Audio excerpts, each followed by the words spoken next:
সকাল বন্ধুরা, সন্ধ্যার মিষ্টি পরিবারদের সবাইকে জানে স্বাগত, আন্তরিক ভালোবাসা। আশা করি সবাই ভালো আছেন, সুস্থ আছেন, আমিও ভালো আছি। আর একটা নতুন ব্লগের সাথে স্বাগত সবাইকে জানাই। তো ব্লগটা আমি এখন থেকে শুরু করছি। এখন বাজে মনে হচ্ছে 8:30। ভোর টাইমটা আমি দেখিনি, কারণ এদিকে ঝাঁটপালা দিতে বেরিয়েছি বন্ধুরা, তখন 7:30 থেকে বেরিয়েছি। কিন্তু প্রচুর আজকে নোংরা ছিল। ঝড় হলে তো বুঝতে পারছেন, বাড়িতে গাছপালা থাকলে তো একটু নোংরা হবে। ঝাঁটটা দিয়ে আর এমনি সব ধোয়াধুয়ি হয়ে গেল। আমি পাইপ ধরলাম, ছেলে ঝেঁটিয়ে দিল, আর শুকনো ঝাড়টা আমি দিয়ে দিয়েছিলাম। চলো এবার ঘরের ভিতরের দিকে যাই, কী কাজ আছে।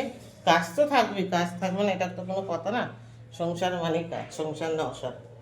চা খাওয়া হয়ে গেছে আমার আর বড়ো ছেলের। ছোটো পুত্র তো এখনও ঘুমাচ্ছে। ওই ঘরে বিছানা তো আমার ছেলে গুছিয়েই নিয়েছে, ওই যে একদম ফিটফাট। ও তো আমার ছেলেই বুঝায়, এটার দায়িত্ব ওরই থাকে, বেশ করে, ওই করে, আমি করি না এটা। উনি বোধহয় চানে যাবে। চলো আমি এবার দেখি। এই ঘরটা এখন গুছানো যাবে না, পরে গুছাবো। আমি বরং সবজি টবজি কাটি। এখন কি করব, একটু পাখার হাওয়া খেয়ে নিই। অনেকক্ষণ বাইরে ছিলাম, গরম লাগছে। বুঝছো? আর কী রান্না হবে পরে দেখাচ্ছি। দেখি কি রান্না করি।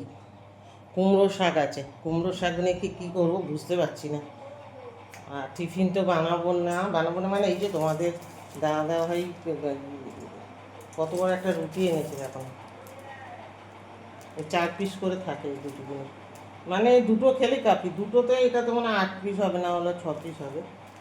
4টে করলে একটু ছোটো হয়ে যাবে যেরকম থাকে, কিন্তু এটা হিসাবে একই, জানেন তো। 4টে আছে, এক একটা কাটলে 4 পিস করে, তাহলে 16 পিস রুটি হচ্ছে এখানে। কি বড় বড়, মানে কত কি বার করবে। আর রুটিগুলি ভাল লাগে বেশ। একটা রুটি সেঁকে বাটা টাটা লাগিয়ে দিয়ে করে দিয়ে চিনি ছড়িয়ে দিলে প্লেটটা ভর্তি হয়ে যায় একটা রুটিতে। দেখতে ভালো লাগে। একটা রুটিতে তো আর পেট ভরবো না, দুটো রুটি তবে। তো চলো বন্ধুরা, সাথে থাকো,